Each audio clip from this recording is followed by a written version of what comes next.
Hey there guys, what is up? Axel Stanley here, and boy howdy am I happy to have a new story to tell for you guys. Yes, you guys, cause who else am I telling this to? Who knows?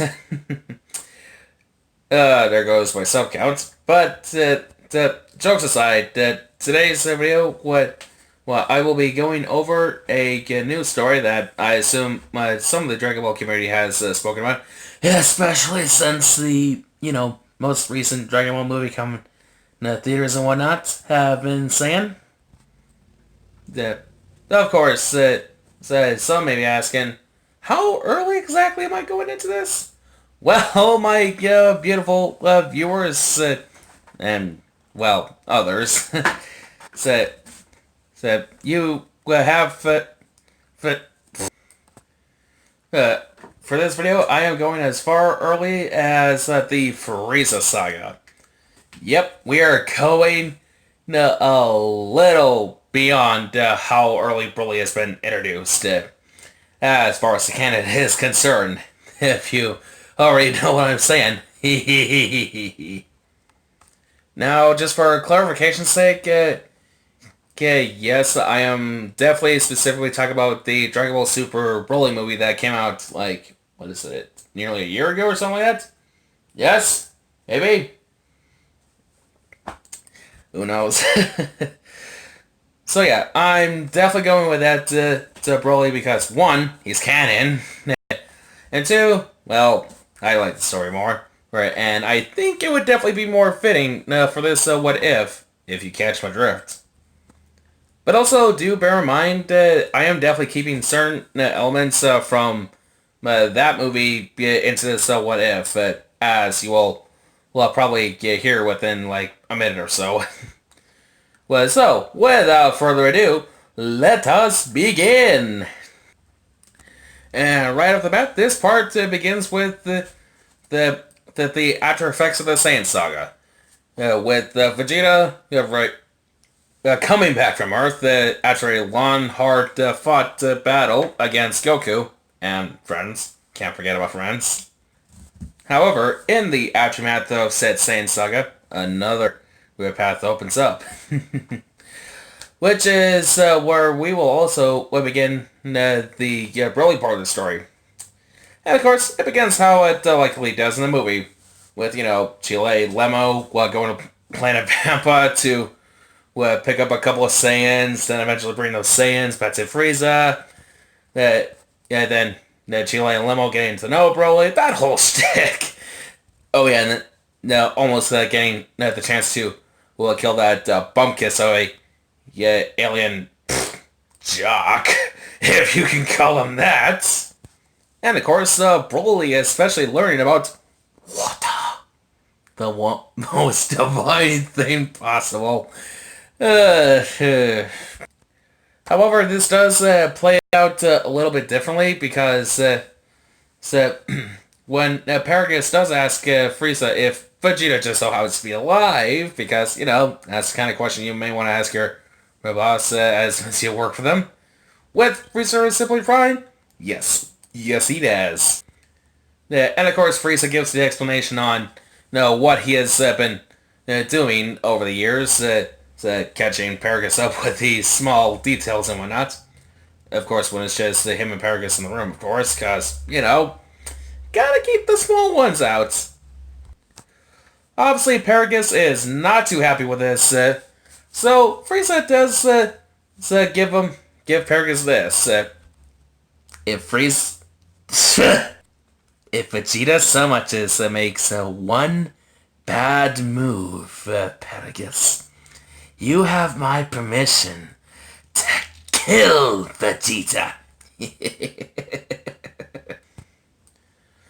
I'm on say everything else. Afterwards, Frieza then decides to bring on Paragus and Broly, along with our very first mission among the Frieza Force.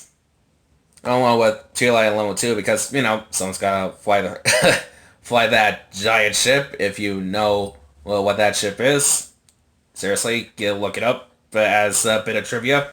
The ship is really, really tech-inducing if you really are into that sort of thing. And of course, this mission is all about going to Namek and gathering the 7 Dragon Balls. Oh joy, this will be. I'm starting to think this is the point where I am going to start losing subs because my invitations are not that great. I will admit that. Jokes aside, though, with Broly, Paragus, and Frieza, as soon as they do land on Namek, they have been on killing sprees and killing sprees. To, not 1, not 2, not 3, not 4, not even 4, mind you, but 5 villages. And it is the village that eventually, things finally stop. Purple bloodshed because, Namekians bleed purple. Unfortunately, when going up against the villagers from the 5th village, eventually the scouters break, at least with Frieza, Paragus, and maybe Broly? I'm not sure how a scouter would fit him, though, but just gonna say it. Broly had one. However, as soon as Frieza and along with Paragus and Broly, start collecting their 5th Dragon Ball, they thought it would be grand to send them back to King Yaman back. With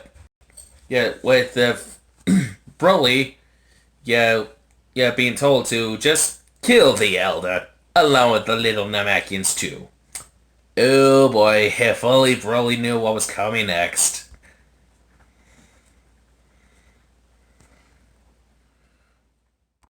So as they are finishing this up on village number 5, Broly gets a surprise attack that he did not see coming. That surprise attack being a straight out kick to the face by a small child with a bowl haircut. Welcome, Mo Space Howard. Just kidding, it's Gohan. And thanks to Gohan kicking Broly square in the face, right into a building, he was able to rescue Little Green. Dende. Frieza then tells Paragus to get Broly up and chase that small brat or whatever he is. Paragus then informs Broly to do so, and Broly, right off the bat, is right on Gohan's trail, and Krillin's and in a state of panic, Krillin all of a sudden just goes, Solar Flare! And boy, howdy does it blind Broly, as he is yet blind, but very mad. Oh boy. However, don't worry. First off, he just goes right on the ground, trying to rub his eyes, hoping that'll get him, not blind. After a good few minutes of, ragging and blindness, so Broly then just thinks that, Broly don't have a way to get back to Frieza. No, father. Broly then makes a predicament. Well, not so much of a predicament as much as a decision that he made with his own thoughts. Yes, he can think.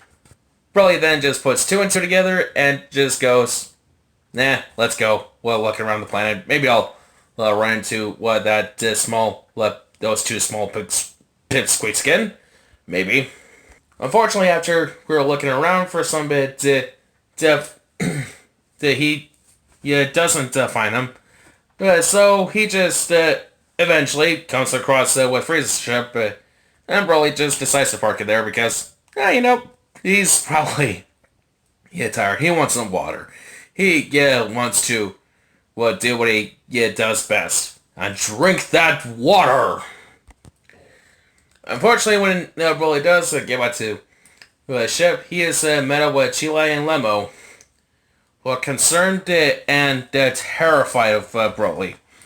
Yeah, Broly does ask, what is wrong? Are you not happy to see me or something?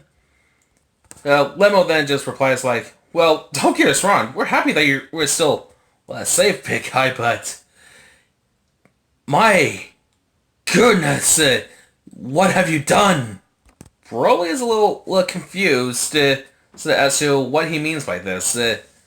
Then Chile then just tells him to just get inside. Frieza and Paragus are not in here yet, or at least they haven't gotten in here yet.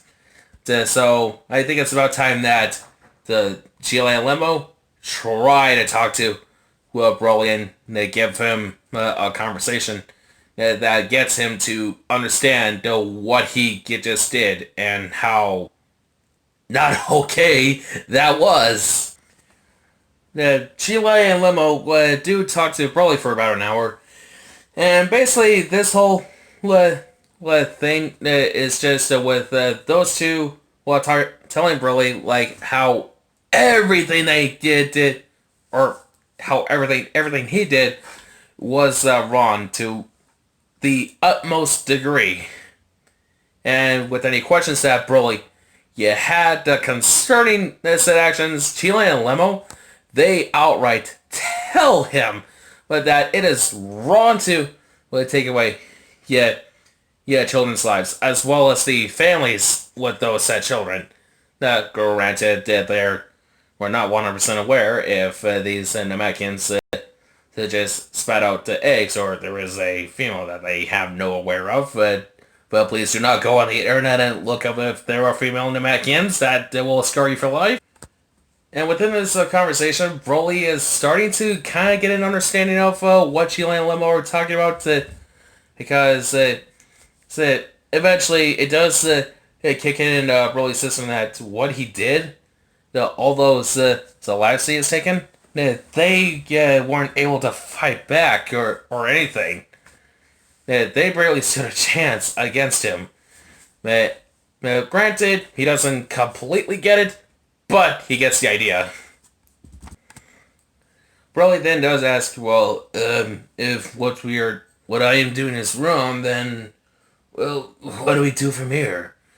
Where Chile and Lemmo have already thought of this and planned this out, which is basically, get off this spaceship and see if they can find others that are willing to, get them off Namek as soon as possible.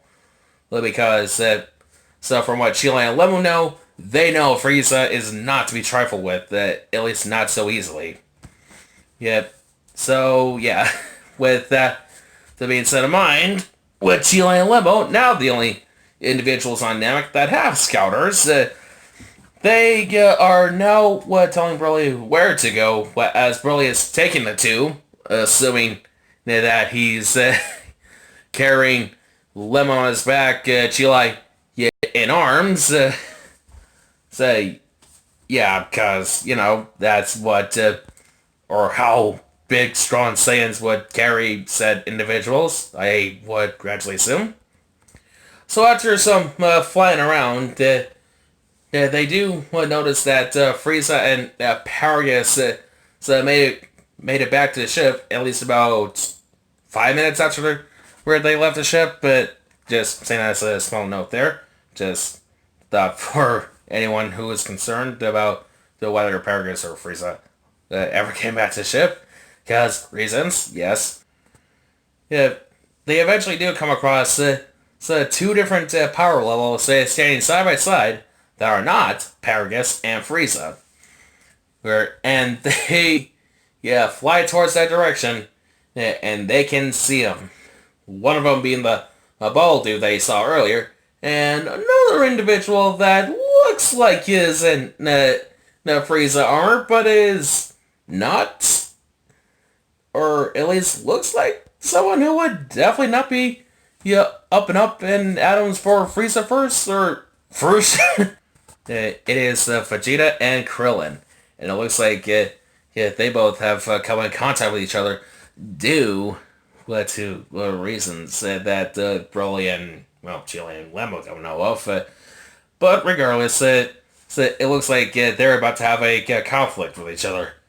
But those confident confident feelings that Vegeta has suddenly turns into absolute terror where Sen goes to Krillin when they feel a power level that is immensely huge, especially since Krillin apparently came across this power level, not too long ago. Thank you very much.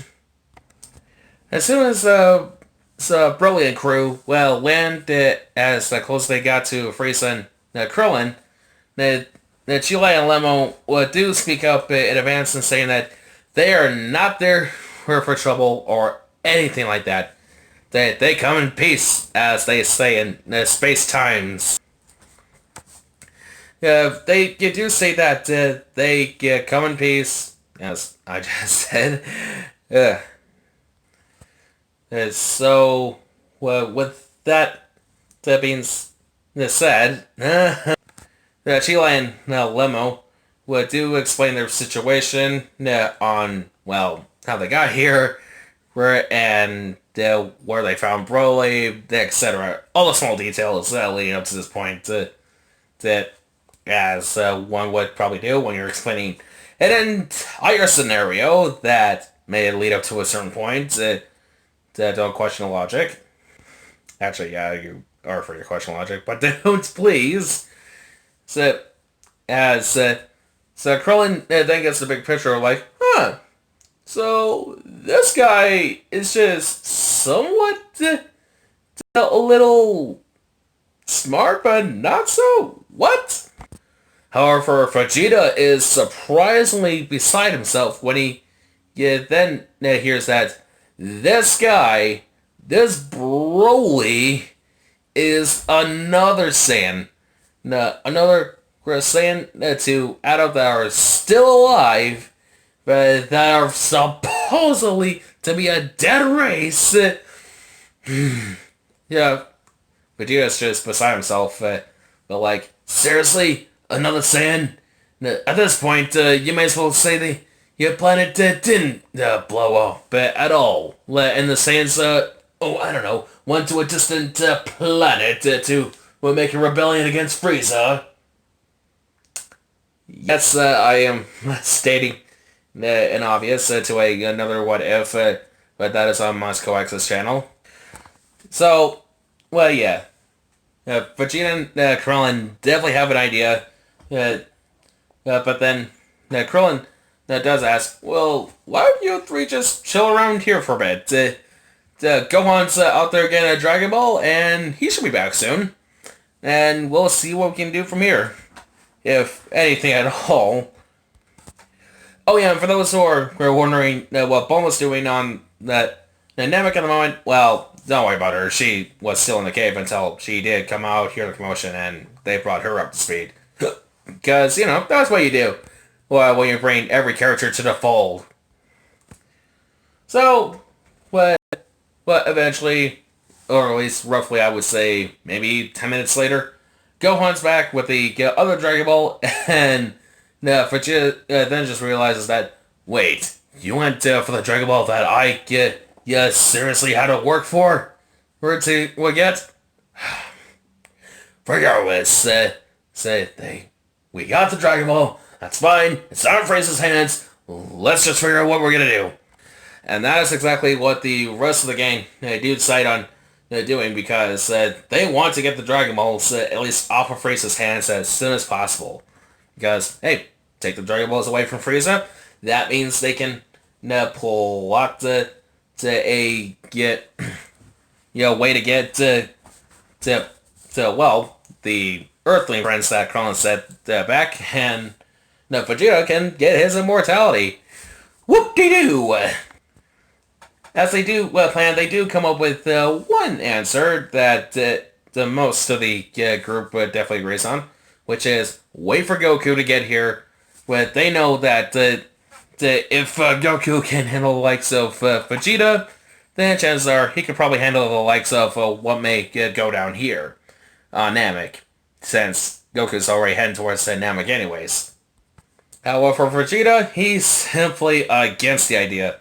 He's saying that if we don't get to Frieza's ship right now, where the Dragon Balls are clearly at, then chances are where Frieza's gonna try something to take our only two Dragon Balls that he has said, or what we have. Try and get me to dub but stuff, why don't you? Nah, not gonna work. So, what, as much as but eventually the group does come to the understanding that you know what, it's best to wait for Goku. He's got this. Besides, Broly is curious as to like who this Goku is. He sounds like a strong fighter. Much to Vegeta's annoyance. Yeah, obviously, while Vegeta's just now chilling by the cave side, to eventually, Poma does start trying to start a conversation with this Vegeta. Yep, I said Vegeta. It's so Bulma and Vegeta obviously headed off, making the ties a little too, or at least a tad early. Thank you very much. In case you guys were, curious if that goes anywhere. Yeah, along with Krillin and Gohan telling Broly about all the cool things that Goku has done. As to like why Goku is so darn cool and whatnot. That Krillin would tell Broly all the amazing adventures they had as teens leading up to, well, all the way up to the present. And Gohan would definitely tell Broly how much of a cool dad he is and whatnot. However, when Broly does tell his side of the story on how he grew up on Vampa, how his father treated him like he was a weapon and whatnot, because that's how way he now sees it now, thanks to Chila and Lemo. Krillin and Gohan would then see Broly as just someone who was very misunderstood and had a bad life growing up, but what if, well, that's really a shame. You couldn't have ever known that you had such a sad life on Rampa. I mean, no offense, but it sounds like, you were growing up, it wasn't easy for you. Krillin and Gohan are really now sympathizing with Broly, as this goes any further. However, all the, startup, or at least the startups too, was such a beautiful chemistry, comes to an end when Chile, Lemo, and Vegeta, along with Krillin and Gohan, I believe, because they all can sense power levels, and Chile and Lemo still have scouters. They definitely sense that 5 huge power levels have entered Namek, and Vegeta, Chile, and Lemo already know who these 5 men are, as so Vegeta tells them, tells Gohan, Krillin, and Broly Gil why the paranoia. It's the Ginyu Force, the galaxy's most feared force in the Frieza army. Yet, Vegeta says with the Umbrance of Terror, was stating that, no, this is not what he needs now. I don't need this now. Vegeta obviously cursing up Storm, but Broly is obviously unfazed about this. Stating that, hey, if they do come for us, I've got all of your backs. Thank you for thinking of me. If that is correct. Right, Chile? Chile does simply not, but does tell Broly that these guys, they are no joke. Yeah, and they can definitely work together as a very cohesive unit. Very, very, very well. And not long do they sense the 5 power levels now heading straight towards them. But something is wrong. That they are not something just 5, but apparently there's a 6 power level heading towards them. And Chile, Lemo, are aware of who that is. So they now will come up with a strategy to take these power levels on. That Vegeta, Broly, Krillin, and Gohan now wait outside the cave for getting into their fighting stance. Well, Broly doesn't have much of a fighting stance as he does just standing there. We're looking intimidating. Now, while Chile and Lemo, they get their blasters ready and they hang out by the entrance of the cave in cover, mind you. Well, while Bulma, well, she's got the 2 Dragon Balls. She'll do her best to keep them hidden. And as the power levels get closer and closer, where Broly, then gets a sudden realization that, oh no, please tell me this isn't happening. And unfortunately, it does. It is true. As Ginyu, Recoome, Goldo, Berter, and Joyce, and of course, Bardock. Not I said Paragus. Land right in front of him. And I believe that is where we are going to end today's video. I do apologize say that this portion of the video, or this part, doesn't have as much action, but we got the slaughter for the Namekians. Woo! Yay, genocide! But don't worry about it. We are definitely going to get deeper into this what if as time does roll on, so to speak. And yeah, but eventually I will come up with a new, well, eventually is kind of a word that I don't think I should use, but at some point I will come up with a guest schedule to make this happen.